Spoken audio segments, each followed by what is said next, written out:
Hello everyone, good morning. I hope आप सब अच्छे होंगे। पढ़ाई कैसी चल रही है ज़रूर बताना। जो भी चीज़ें मैं शेयर कर रहा हूँ टेलीग्राम पर या यूट्यूब पर जहाँ पर भी, वो आपके लिए हेल्पफुल है या नहीं ज़रूर बताइएगा। आज इस वीडियो में मैं बात करने वाला हूँ यूपी स्पेशल के बारे में। यूपी स्पेशल के बारे में यूपी पीसीएस प्रीलिम्स के लिए भी बात करूँगा, आरओ के प्रीलिम्स के लिए भी बात करूँगा, क्योंकि दोनों ही पेपर में, दोनों ही प्रीलिम्स एग्जाम में यूपी स्पेशल आपसे अच्छे खासे क्वेश्चन पूछे जाते हैं। लेकिन दोनों में डिफरेंस क्या है, दोनों ही एग्जाम्स में किस तरह के क्वेश्चन पूछे जाते हैं, उनको लेकर के थोड़ा मैं आपसे इलेबरेट इस चीज़ को करूँगा। सबसे पहले अगर बात करूँ यूपी पीसीएस की, देखिए यूपी पीसीएस में आपको 8 से 10 क्वेश्चन या 12 क्वेश्चन तक देखने को मिलते हैं यूपी स्पेशल के। ठीक है, अब यूपी स्पेशल में आपको ये चीज़ समझनी है कि जैसे अगर आप इकोनॉमी की बात करते हो, आप पॉलिटी की बात करते हो, और भी जो अदर सब्जेक्ट्स हैं, उनमें क्या होता है कि कभी कभी स्टैटिक का वेटेज ज़्यादा होता है, कभी कभी करंट अफेयर्स का वेटेज ज़्यादा होता है। जैसे when it comes to economy, तो वहाँ पर आपको करंट अफेयर्स का वेटेज ज़्यादा देखने को मिलता है। बट जब आप बात करते हो यूपी स्पेशल की और यूपी पीसीएस की, तो वहाँ पर स्टैटिक का ज़्यादा पोर्शन आता है, वहाँ पर वेटेज स्टैटिक का ज़्यादा होता है। काफ़ी लोगों को लगता है कि यूपी करंट अफेयर्स बहुत है, यूपी करंट अफेयर्स बहुत है, अब तो यूपी पीसीएस में 2 पेपर भी ऐड हो गए, तो यूपी का करंट अफेयर ज़्यादा पूछा जाएगा, जबकि ऐसा एक्चुअल में रियलिटी में नहीं होता है। जब आप देखते हो पेपर तो आपको पता चलता है कि स्टैटिक के क्वेश्चन ज़्यादा पूछे जाते हैं। उसमें कौन से क्वेश्चन पूछे जाते हैं ऑब्वियसली अभी मैं आगे डिटेल में बात करने वाला हूँ, बट फिर भी आप जानते हो, जैसे कि फोक डांस पूछ लिया, फोक सॉन्ग्स पूछ लिए, आपसे जो पुराने कल्चरल जो आर्टिस्ट वगैरह रहे हैं उनसे रिलेटेड आपसे चीज़ें पूछ ली गई, या जो यूपी की हिस्ट्री है उससे रिलेटेड क्वेश्चन पूछ लिए गए। यूपी का जो पॉलिटिकल स्ट्रक्चर है, या जैसे ग्राम सभा है, पंचायत है, इलेक्शन कैसे होते हैं, कितने मेंबर्स होते हैं, कितने लेवल की चीज़ें होती हैं, ये सारी चीज़ें आपसे पूछी जाती रही हैं। या जैसे स्टेट का फाइनेंस कमीशन होता है, यूपी का किस तरह से है, लोकपाल वगैरह है, तो ये सब चीज़ें आपसे पूछी जाती हैं। तो ये आपको ध्यान रखना है कि जब आप यूपी स्पेशल पढ़ेंगे, यूपी पीसीएस को दिमाग में रखें, तो स्टैटिक आपका गलत नहीं होना चाहिए।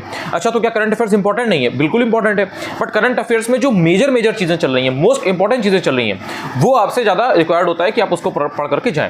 जैसे मान लीजिए कि इन्वेस्टर समिट हुई, अब वो बहुत इंपॉर्टेंट थी, ऑब्वियसली आपसे पूछी गई। मान लीजिए कि यूपी के 6 जगह पर कोई चीज हो रही है, 4 जगहों पर कोई चीज हो रही है, लखनऊ, कानपुर, आगरा या वाराणसी, इस तरह से 4 जगहों पर कोई चीज हो रही है, तो वो फिर बहुत ज्यादा इंपॉर्टेंट है, चांसेस आर वेरी हाई कि वो आपसे पूछ लिया जाएगा। तो आप पहले उसे तैयार करके जाएं। स्मार्ट सिटी है, मान लीजिए कि यूपी की 5 स्मार्ट सिटी बनाई जा रही है, या मान लीजिए कि कमिश्नरेट सिस्टम है, वो 3 सिटीज में अभी हाल में एक्सटेंड कर दिया गया है, उसका एक्सपेंशन कर दिया गया है कि इन 3 जगहों पर और रहेगा, तो वो चांस ज्यादा है कि आपसे पूछ लिया जाएगा। तो करंट अफेयर्स में आपको मोस्ट इंपॉर्टेंट चीज देखनी है। जैसे मान लीजिए कोई नया एक्सप्रेसवे बना, कई किसी 2-3 पर्टिकुलर जगहों पर इस सिटी में, जैसे मान लीजिए कि आगरा है, कानपुर है या वाराणसी है, उन्हें मान लीजिए कि मेट्रो चलाई जा रही है, या उसका जो एक्सटेंशन था वो कर दिया गया है। पहले मान लीजिए 20 किलोमीटर चलती थी, अब उसको 50 कर दिया है, 60 कर दिया है, इस तरह से कुछ है, तो वो फिर ज्यादा इंपॉर्टेंट है। कहीं पर ब्रिज बना दिया गया, ग्लास का ब्रिज बना दिया गया, ये सारी चीजें आपसे कहीं ना कहीं करंट अफेयर्स में ज्यादा अगर न्यूज में रहती है तो वो आपसे पूछ ली जाती है। जैसे अगर मान लीजिए काकोरी ट्रेन एक्शन है, या कोई ऐसी हिस्टोरिकल इवेंट है, उसका इन्होंने कुछ ऐसा सेलिब्रेट किया या कॉमेमोरेट किया, उसे याद किया, तो वो अपने आप में इंपॉर्टेंट हो जाता है। तो करंट अफेयर्स में आपको इस तरह से चीज़ों को ध्यान रखना है जो बहुत ज़्यादा इंपॉर्टेंट है। कोई ऐसी इंपॉर्टेंट स्कीम या प्रोजेक्ट है जो यूपी में बहुत बढ़ चढ़ कर जिसमें हिस्सा लिया गया है, बहुत ज़्यादा उसको प्रमोट किया गया है सरकार के द्वारा, तो वो आपसे पूछा जा सकता है। स्टैटिक गलत नहीं होना चाहिए। जब आप आरओ एआरओ की बात करते हो, वहां पर ये जो वेटेज है ना 10-12 क्वेश्चन का, या 8 से 12 क्वेश्चन का जो एक रेशियो है, ये आपका पहुंच जाता है 15 से 20 क्वेश्चन का। तो अगर आप यूपी स्पेशल, अगर आप आरओ एआरओ की तैयारी कर रहे हो, तो यूपी स्पेशल आपको प्रायोरिटी पर रखना है। जैसे आप हिस्ट्री, ज्योग्राफी, इन सब सब्जेक्ट्स को थोड़ा प्रायोरिटी पर पढ़ते हो ना, उसी तरह से आपको यूपी स्पेशल पर ध्यान देना है when it comes to RO ARO का एग्जाम। तो इसमें आपको बिल्कुल भी गलती नहीं करनी है। अच्छा, स्टैटिक का पोर्शन रट के रख लो, उसमें ऐसी चीजें हैं कि अगर आपने एक बार रट लिया ना, वो आपके 2-3 एग्जाम में, 4 एग्जाम में काम आएगा, जब तक आप एग्जाम 1-2 साल 3 साल में दे रहे हो। तो अगर आपने एक बार यूपी स्पेशल तैयार कर लिया, वो आपका यूपी पीसीएस में भी काम आएगा, आरओ एआरओ में भी काम आएगा। मैं थोड़ा सा और आपको डिटेल में बता देता हूं कि कौन कौन से टॉपिक्स ऐसे हैं जिनसे स्पेशली पूछा जाता है, जिनसे डायरेक्ट क्वेश्चंस आते हैं, थोड़ा थोड़ा उनके एग्जांपल भी दे दूंगा, सो दैट आपको बिल्कुल भी प्रॉब्लम होगी ही नहीं यूपी स्पेशल के केस में। मैं टेलीग्राम चैनल क्या है, अनुज चतुर्वेदी ऑफिशियल, वहां पर मैंने शुरू कर दिया यूपी स्पेशल का भेजना। मैं और भी चीजें उसकी लगातार भेजने वाला हूं, उनको रटते रहोगे, डायरेक्ट आपको एग्जाम में क्वेश्चन मिलने वाले हैं, इसमें कोई डाउट नहीं होना चाहिए आपके दिमाग में। कहाँ से क्वेश्चंस आते हैं समझो। सबसे पहले यूपी का बजट, यूपी के बजट से क्वेश्चन आते ही आते हैं। यूपी का जो कितना उसमें जो फिस्कल डेफिसिट है कितना चल रहा है, जीडीपी का कितने % उसको रखने का प्लान किया गया है, किस स्कीम में कितना पैसा दे रहे हैं, यहाँ पर किन स्कीम पर फोकस ज़्यादा किया जा रहा है, कोई अगर इंपॉर्टेंट कैंपेन चल रहा है, कोई प्रोजेक्ट चल रहा है तो वो कौन सा है, इस तरीके की चीज़ें आपको देखनी है। हाल में ऐसी यूपी में क्या चीज़ हुई है जो एकदम ही यहाँ की एकदम कंट्रास्टिंग फैक्टर है, वो आपको थोड़ा सा देखना है कि क्या यहाँ पर सबसे अलग से कोई चीज़ चल रही है। जैसे मान लीजिए कि आज से कुछ साल पहले मिशन शक्ति योजना चल रही थी, तो वो पार्ट्स में आई, तो वो बहुत इंपॉर्टेंट थी। जगह जगह आपने बैनर्स देखे होंगे, आपने साइन बोर्ड्स देखे होंगे, जगह जगह आपने चीज़ें देखी होंगी कि वो लगे हुए हैं, होर्डिंग्स देखी होंगी आपने। किसी भी सिटी में आप चले जाइए, आप प्रयागराज चले जाइए, आप वाराणसी चले जाइए, आप चाहे नोएडा चले जाइए, आप चाहे यूपी में लखनऊ में आ जाइए, कहीं भी आप जाएंगे आपको चीज़ें दिखेंगी। इस तरीके की चीज़ें बहुत इंपॉर्टेंट होती हैं, वो कहीं ना कहीं आपसे पूछी जाती हैं। तो एक तो आपने बजट को अच्छे से तैयार करना है, उसके साथ में इकोनॉमिक सर्वे, जो यूपी की आर्थिक समीक्षा है, उसको भी आपको देख लेना है, क्योंकि उसमें वो डेटा पॉइंट्स देते हैं और वो डेटा बहुत इंपॉर्टेंट होता है, वो आपसे पूछ लिया जाता है। तो कहाँ पर कितने मेडिकल कॉलेजेस बन रहे हैं, कहाँ पर किसान पद बन रहा है, कितने उससे होकर के जाएगा। जैसे अभी हाल में आपने देखा होगा कि एससीआर का गठन कर दिया गया है, तो ये सब जो चीज़ अभी एससीआर में कितने आते हैं, कौन कौन से जो प्लेसेस हैं वो आएंगे, कौन कौन से शहर आएंगे या कौन कौन सी लोकेशंस आएंगी, तो इस तरह की चीज़ें बहुत इंपॉर्टेंट होती हैं, उनका जिक्र आपसे इकोनॉमिक सर्वे में जरूर होता है, तो वो आपको थोड़ा सा देख लेना है। बजट इकोनॉमिक सर्वे हो गया, स्कीम कहीं ना कहीं बजट इकोनॉमिक सर्वे से ही आती है, जो उसमें ज़्यादा डिस्कस की गई होती है वही आपसे पूछी जाती है। इसके बाद आप आ जाते हो यूपी की हिस्ट्री में। यूपी की हिस्ट्री को आप 3 पार्ट में डिवाइड कर सकते हो, एंशिएंट, मिडिवल एंड मॉडर्न। तो जो एंशिएंट और मिडिवल हिस्ट्री है वो बहुत इंपॉर्टेंट है। मॉडर्न हिस्ट्री में इतनी ज़्यादा चीज़ें यूपी के नहीं है, लेकिन जो एंशिएंट में चीज़ें हुई हैं, जैसे स्टोन एज के टाइम से जो चीज़ें चल रही थी, या इंडस वैली के सिविलाइजेशन के टाइम से जो चीज़ें चल रही थी, या उसके बाद में जो जो चीज़ें आई, तो वो सब जो चीज़ें वो आपसे पूछी जाती है। देन मिडिवल हिस्ट्री की आप बात करोगे अगर, वो तो यूपी की पर्टिकुलरली हिस्ट्री की बहुत इंपॉर्टेंट है, क्योंकि जो भी आपका मुगल का पूरा मुगल वाला पीरियड रहा है, जो भी आपका सल्तनत पीरियड रहा है, या उसके बाद जो ये ब्रिटिश जितने भी आए थे, तो उन्होंने जो भी चीज़ें की, वो कहीं ना कहीं यहाँ पर आपकी जो प्रेजेंट टाइम में सिटीज़ वगैरह हैं वो एग्जिस्ट करती है, चाहे वो आगरा हो या फिर आपके जो अदर प्लेसेस है पास पास के वो हो, चाहे आपका कौशाम्बी हो, वाराणसी हो, तो ये सब इनकी एंशिएंट टाइम से वैल्यू है। तो इन सबको आपको थोड़ा सा, इनके अगर कोई फैक्ट्स हैं तो उनको स्पेशली देखना है। स्पेशली जैसे जैन जो तीर्थंकर्स वगैरह हैं, इनको थोड़ा सा देख लेना है कि उनका यूपी में कहाँ कहाँ से रिलेशन है, कहाँ पे उनकी बर्थ हुई थी या कहाँ पर उनकी डेथ हुई थी, उनकी समाधि स्थल जो है वो कहाँ पर है, तो ये आपको थोड़ा सा एक्स्ट्रा फोकस करके देखना है। फिर बात आ जाती है यूपी की ज्योग्राफी की। अब यूपी की ज्योग्राफी की जब आप बात करते हो तो उसमें आपको रीजन्स को समझना है, मतलब आपको मोटी मोटी ज्योग्राफी पता होनी चाहिए। लाइक अगर आप यूपी के वेस्ट में जाते हो तो वहाँ पर किस टाइप का टेरेन है, क्या है। यूपी के ईस्ट में जाओगे, वेस्ट में जाओगे, यूपी के साउथ में जाओगे, लाइक ये मिर्जापुर सोनभद्र वाला जो पूरा एरिया है, ये फिर जो आपकी पूरी बुंदेलखंड की बेल्ट है, हमीरपुर, महोबा, झांसी, जालौन, तो ये जो पूरी बेल्ट है इसमें आपको समझ में आना चाहिए कि वहाँ पर किस टाइप की सॉइल है, यानी कि टाइप्स ऑफ जो सॉइल है वो कैसी है, मिट्टी वगैरह कैसी है, वहाँ पर पानी वगैरह का क्या सिस्टम है, वहाँ पर फ्लड आती है कि नहीं आती है, वहाँ पर जो स्लोप है वो किस तरीके का है, ईस्ट टू वेस्ट है, नॉर्थ टू साउथ है, या किस तरीके का है। अगर सबसे पहले फ्लड आएगी तो वो किस डायरेक्शन में ज़्यादा आने के चांसेस हैं। तो ये आपको जो मोटा मोटा एक टेरेन का जो आइडिया है ना वो होना चाहिए कि भावर वगैरह किस चीज़ को बोलते हैं, तराई रीजन कौन कौन सा है, उसमें कौन कौन से आते हैं, ये आपको बेसिक अगर आइडिया है तो आप चीज़ें फिगर आउट कर ले जाएंगे। यूपी की इकॉनमी में बहुत ज़्यादा चीज़ें नहीं है, लेकिन जो चीज़ें इकॉनमी को इंपैक्ट करती हैं वो इंपॉर्टेंट है। अब मैंने क्या बोला समझो, जैसे ODOP, one district one product, ठीक है, या फिर इंपोर्ट या एक्सपोर्ट के हब अगर बनाए गए हैं, लाइक मैंगो के, वेजिटेबल्स में जैसे टोमेटो हो गया, पोटैटो हो गया, या और भी जो भी कमोडिटीज़ होती हैं एग्रीकल्चर की, तो इन चीज़ों के जो एक्सपोर्ट के हब बनाए जाते हैं कि यहाँ से ये चीज़ों का हब है, जैसे मान लीजिए गोवा का है या कहीं पर ट्रेनिंग सेंटर है, ये चीज़ें डायरेक्टली आपसे पूछ ली जाती हैं। तो जो स्पेशल इकोनॉमिक जोन टाइप की चीज़ें होती है ना, SEZ, उनको आपको थोड़ा सा देख लेना है। इसके अलावा जो भी कहीं पर इंडस्ट्रीज वगैरह हैं यूपी के अंदर और मेन चीज़ के लिए वो पॉपुलर है, जैसे मान लीजिए कि जो चूड़ियाँ वगैरह हैं या कांच का जो सामान है, ग्लास वर्क है, उसके लिए फिरोजाबाद बहुत इंपॉर्टेंट है। It can be asked. Kannauj है परफ्यूम के लिए, जो इत्र वगैरह है इसके लिए बहुत पॉपुलर है, बहुत बड़े लेवल पे इंडस्ट्री है, काम होता है वहाँ पे, तो वो आपसे पूछा जा सकता है। कानपुर है तो इसी तरह से कानपुर में जो चीज़ें पॉपुलर है पूछा जा सकता है। लेदर का काम, चमड़े का काम कहाँ पर होता है, तो वो पर्टिकुलरली चीज़ इंपॉर्टेंट हो जाती है। इसी तरीके से आपने जो लकड़ी के बर्तन वगैरह हैं या जो लकड़ी के खिलौने वगैरह हैं, वुडन टॉयज, उनके बारे में आपने देखा होगा। इसी तरीके से आपने जो ब्लैक पॉटरी होती है उसके बारे में आपने देखा होगा, या GI टैग अगर किसी चीज को मिला होता है यूपी के, तो वो चीज अपने आप में बहुत इंपॉर्टेंट हो जाती है। तो डिफरेंट वाइज, जैसे एरिया वाइज आप देख लो, जैसे जो वेस्टर्न एरिया यूपी का है वहां पर आप देख लो कि वहां पर कौन कौन सी ऐसी चीजें हैं, जैसे नोएडा वगैरह का हो गया। साउथ वगैरह में देख लो, जैसे सोनभद्र, मिर्जापुर वगैरह है, वहां की कौन सी ऐसी चीज है। थोड़ा सा ये जो वाराणसी वाला साइड है ना, वहां से भी देख लेना, जैसे भदोई वगैरह है, तो भदोई की कौन सी चीज पॉपुलर है। फिर थोड़ा सा नॉर्थ में उस साइड का देख लो, जैसे सहारनपुर है, बागपत वगैरह है, बागपत की क्या चीज पॉपुलर है, सहारनपुर में लकड़ी का काम होता है कि नहीं होता है, पेपर वर्क जो है वो कहाँ पर होता है, पेपर वर्क के लिए इंडस्ट्रीज कहाँ पर लगी हुई हैं। तो इस तरह से अगर आपने थोड़ा थोड़ा फिगर आउट किया, जैसे अलीगढ़ है तो अलीगढ़ ताले के लिए बहुत पॉपुलर है, बरेली की अगर आप बात करो तो बरेली किस चीज़ के लिए। अब ये जो पर्टिकुलरली मैं नाम मैंने यहाँ पर मेंशन किया ना, इन पे क्वेश्चंस आए हुए हैं, इसलिए मैंने आपको बताया, सो दैट जब आपने PYQ पहले देखे हुए हैं या अब आप देख रहे हो तो आपको एकदम ईजिली रिकॉल आप कर पाओ कि ओके ठीक है, हाँ ये क्वेश्चन तो आया था। जैसे मैंने आपसे ब्लैक पॉटरी की बात करी, तो इस तरीके से आपको चीज़ें फिगर आउट करनी है कि जो चीज़ें इकोनॉमी को इंपैक्ट कर रही हैं, छोटे छोटे जो कुटीर उद्योग टाइप के होते हैं, स्मॉल एंटरप्राइज वगैरह, उनका आपको देख लेना है कि भाई किस चीज़ के लिए कौन सी जगह पॉपुलर। ये आपसे पूछा जाता है। देन उसके बाद में आप बात करो, जैसे आपकी हिस्ट्री हो गई, ज्योग्राफी हो गई, इकोनॉमी हो गई। अब आप बात करते हो पॉलिटिकल स्ट्रक्चर की। पॉलिटिकल स्ट्रक्चर में आपको देखना है कि ठीक है, यहाँ पर विधानसभा है, विधान परिषद है, कितनी सीट्स वगैरह हैं, कितना रिप्रेजेंटेशन इनका होता है, हाल में इसमें क्या चीज़ें चली हुई हैं। यहाँ पर पंचायत का स्ट्रक्चर कैसा है, जो मैंने आपको वीडियो के स्टार्टिंग में बताया हुआ था। पंचायत का स्ट्रक्चर अगर है तो उसमें फिर ग्राम सभा वगैरह कैसे होती हैं, उनके इलेक्शन कैसे होते हैं, मेयर वगैरह का क्या सिस्टम होता है, कितने लोग होते हैं, कितने समय के लिए होता है, क्या उसके बेसिक प्रोविजन होते हैं। थोड़ा सा फाइनेंस कमीशन के बारे में स्टेट के देख लीजिए, थोड़ा सा लोकपाल के बारे में देख लीजिए। जो आपका ये RTI होता है, राइट टू इन्फॉर्मेशन एक्ट, जो उसमें यहाँ पर जो पूरा इसका बना हुआ है उसका क्या सीन है, यहाँ पर कैसे आप यहाँ पर चीज़ें अवेल कर सकते हो, कैसे यहाँ पर चीज़ें हैं, कौन सी बॉडी उसको कंडक्ट करा रही है या गवर्न कर रही है।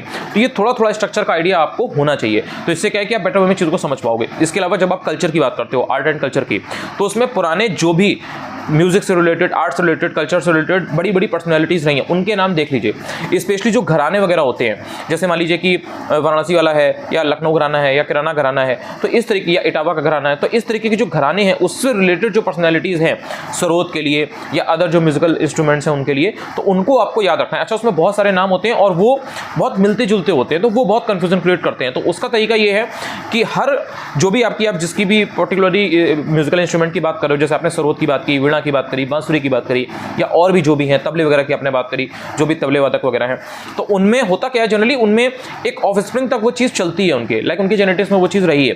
जैसे मान लीजिए कोई फादर है, अब उनके बेटे में भी वो चीज़ गई है, लाइक वो भी एक रिनाउंड पर्सनैलिटी है उस पर्टिकुलर फील्ड में, देन उनकी भी हो सकता है कि जनरेशन आगे आई हो वो भी उसी चीज़ में हो। जैसे अगर एक कोई तबले में है तो उनके वो चीज़ जब आप पढ़ोगे ना थोड़ा सा डिटेल में, तो आपको पता लगेगा। अब सपोज मुझे पता है तो मैंने आपको बताया, तो अब आप ये जब चीज़ ट्रैक करोगे तो आपको पता लगेगा कि हाँ ये चीज़ बहुत ज़्यादा है इस चीज़ में, उससे याद करना आसान हो जाता है। तो उसको एक बार, जैसे आपने तबला वादक देखा, अब उसमें आपने देखा तबला वादक में कौन कौन से ऐसे हैं जो बहुत रिनाउंड है, उसमें आपने 3-4 नाम देख लिए, तो उसमें नाम को याद करना आसान हो जाता है कि अच्छा ठीक है, फलाना फलाना थे, उनके बेटे ये थे, देन उनके बेटे ये थे, तो आज की तारीख में ये बहुत पॉपुलर है, इनके फादर भी हुआ करते थे, इनके जो फोर फादर थे, ग्रैंड फादर थे, वो भी इसी चीज़ से जुड़े हुए थे, बहुत ही एक इंपॉर्टेंट पर्सनैलिटी थे। तो इस तरह से आप हर म्यूजिकल इंस्ट्रूमेंट जो मेन है या हर जो घराना है उसके 2-2, 3-3 नाम याद कर लो, तो उससे आपको समझ में आ जाएगा वो घड़ी के यही, तो उससे आप एलिमिनेट कर ले जाओगे। बहुत ज़्यादा टफ नहीं पूछा जाता है, लेकिन आ जाता है क्वेश्चन, मिलाने में आ जाता है, एंड स्पेशली यूपी पीसीएस में इसके चांस कम होते हैं, लेकिन आरओ में इस टाइप के क्वेश्चन बहुत आते हैं। इसके बाद आप बात करोगे तो यूपी की रिवर्स बहुत इंपॉर्टेंट है।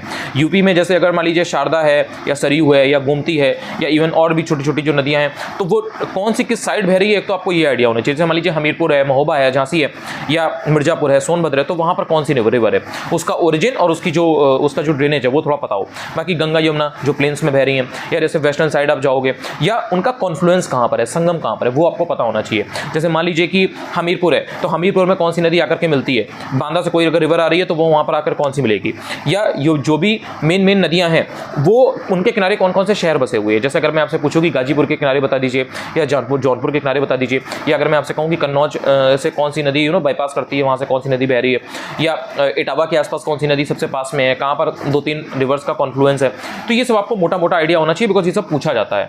जैसे चंबल अंबल के आसपास का जो एरिया है वहाँ से आपसे पूछा जाता है, बाकी गंगा यमुना इनसे रिलेटेड आपको थोड़ा थोड़ा आइडिया हो, और कौन किसकी किस ब्रांच से जुड़ रही है, मिल रही है, वो भी पता होना चाहिए। जैसे गंगा है तो उसके लेफ्ट बैंक से, उसके राइट बैंक से, अगर यमुना है तो उसके लेफ्ट बैंक से, उसके राइट बैंक से, ये थोड़ी क्वेश्चंस पूछे जाते हैं। सोन रिवर वगैरह है, ये काफी इंपॉर्टेंट है, तो इसलिए आपको इनके बारे में थोड़ा थोड़ा आइडिया होना चाहिए। इसके बाद आता है यूपी की वाइल्ड लाइफ सेंचुरीज या बर्ड सेंचुरीज। यूपी की wild life sanctuary, bird sanctuary या टाइगर रिजर्व, ये बहुत इंपॉर्टेंट क्वेश्चन है, इसके बारे में आपको ढंग से पता होना चाहिए।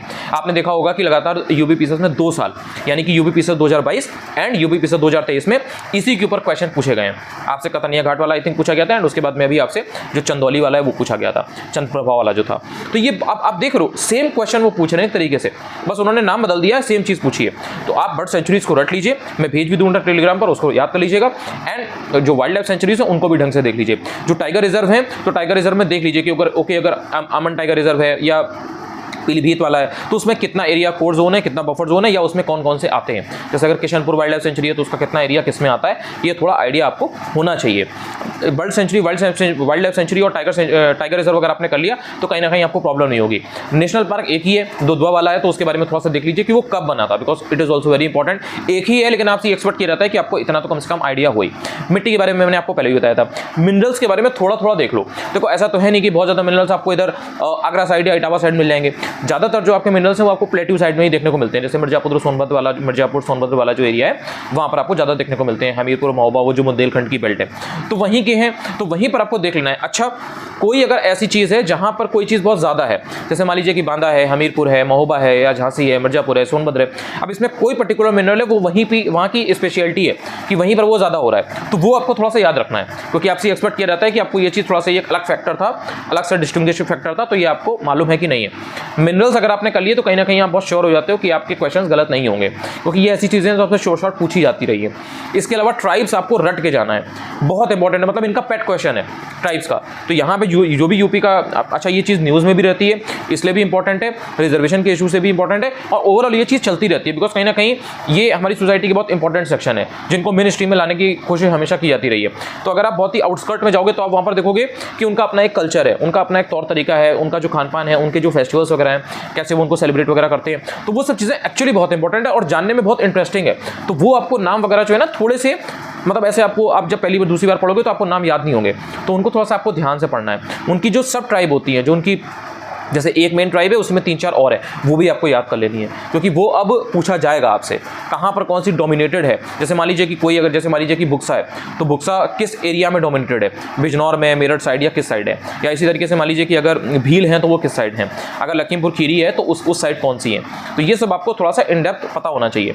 इसके अलावा जो भी फैक्ट्रीज वगैरह है वो आपको याद होनी चाहिए, पता होनी चाहिए। जैसे कोई अगर कोई एक फैक्ट्री है किसी चीज़ की बहुत इंपॉर्टेंट, जैसे एल्यूमिनियम की है, तो एल्यूमिनियम वाली मान लीजिए अगर रेनकोट सोनभद्र में बहुत पॉपुलर है, बहुत इंपॉर्टेंट है किसी चीज़ की, तो वो आपसे पूछी जा सकती है, और ये पहले भी पूछा जा चुका है, 2 स्टेटमेंट की फॉर्म में भी इवन पूछा जा चुका है। तो इतना जो मैंने आपको अभी बताया है इतना, और इसके अलावा जो यूपी के मेन डिस्ट्रिक्ट्स हैं, मेन जैसे नोएडा हो गया, या आपका गाजियाबाद वाला एरिया पूरा जो है, या लखनऊ है, वाराणसी है, आगरा है, या प्रयागराज है, इनसे रिलेटेड जो भी आपके मेन फैक्ट्स हैं, कोई अगर कहीं पे कोई बहुत पॉपुलर लोकेशन है, टूरिस्ट लोकेशन है, या कहीं पर अगर कोई सेंटर बना हुआ है, जैसे मान लीजिए बायोटेक्नोलॉजी पार्क है, साइबर लैब्स बन रही हैं, साइबर थाने बन रहे हैं, या कहीं पर मान लीजिए कि किसी चीज़ का हेडक्वार्टर बन रहा है, या किसी चीज़ का कोई ऑर्गेनाइजेशन है, किसी चीज़ की कोई इंस्टीट्यूट है, जैसे CSIR वगैरह का, जैसे ये आपका CMAP वगैरह है, तो ये कहाँ पर है, लखनऊ में है, या प्रयागराज में इसी तरीके से आपको बहुत से मिलेंगे इंस्टीट्यूट्स वगैरह।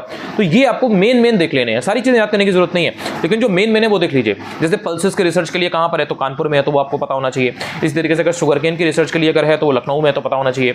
मैंगो के लिए अगर कोई है तो वो आपको पता होना चाहिए, क्योंकि ठीक है लखनऊ में, अब इसका नाम जैसे बदल दिया गया है। तो ये जो पर्टिकुलरली कुछ चीज़ें हैं ना, ये अगर आपको याद है तो इसके बाहर से क्वेश्चन नहीं आता है, आप आराम से एलिमिनेट कर ले जाओगे। वहाँ पर आपको जो 4 ऑप्शन दिए गए होंगे उसमें आपसे ये एक्सपेक्ट किया जा रहा है कि जो मोस्ट इंपॉर्टेंट वाला है वो आपको मालूम है कि नहीं मालूम है। तो अगर आपने वो पढ़ रखा है तो आप आराम से उसमें से आंसर निकाल ले जाओगे, भले ही उसमें 1-2 आपको ऑप्शन ना पड़े हुए हों आपके। तो इतनी चीज़ें मैंने जितनी बताई हुई हैं, इतना अगर आपने समझ लिया, मतलब ये वीडियो अगर आपने यहाँ तक देखा है तो आपको समझ में आ गया होगा। अब बस आपने पहले भी पढ़ा होगा तो आपको चीज़ें और ज़्यादा सेंस मेक करेंगी, और नहीं भी पढ़ा है तो अगर अब आप पढ़ोगे तो आपको ज़्यादा बेटर वे में चीज़ें समझ में आएंगी। टेलीग्राम चैनल जरूर ज्वाइन कर लेना, वहाँ पर मैं बहुत सारी चीज़ें एग्जाम तक पर लगातार भेजने वाला हूँ। अनुज चतुर्वेदी ऑफिशियल है, ठीक है। यूट्यूब चैनल अगर आप पहली बार मेरा ये वीडियो देख रहे हो, कुछ आपको हेल्प मिली हो, या अगर आप मेरा वीडियोस पहले से भी देखते आ रहे हैं बट आपने सब्सक्राइब नहीं किया तो आप चैनल को सब्सक्राइब भी कर सकते हैं। अच्छा लगेगा कि ओके ठीक है, चीज़ें हेल्प कर रही हैं आपके लिए, कहीं ना कहीं मेरे लिए भी वो एक मोटिवेशन का काम करता है। थैंक यू सो मच यार, लगातार पढ़ते रहो, पढ़ना इस टाइम पर बहुत ज़रूरत है। पढ़ो, उसके साथ में ये भी ध्यान रखो कि 1 से 1.5 घंटे या 2 घंटे रिवाइज भी करना है। सिर्फ पढ़ते रहोगे तो पढ़ते रहोगे, बट जो चीज़ें आपने पढ़ रखी है वो कंसोलिडेट नहीं हो पाएंगी। तो चीज़ों को सिंथेसाइज करने के लिए, कंसोलिडेट करने के लिए इट इज़ वेरी इंपॉर्टेंट कि आप उनको बराबर रिपीट करें, स्कैन करें, रिवाइज करें। तो आप थोड़ा सा बीच में ब्रेक भी लीजिए, रिवाइज भी करिए, तो इस तरह से एक आपको बैलेंस करना है। थैंक यू सो मच यार।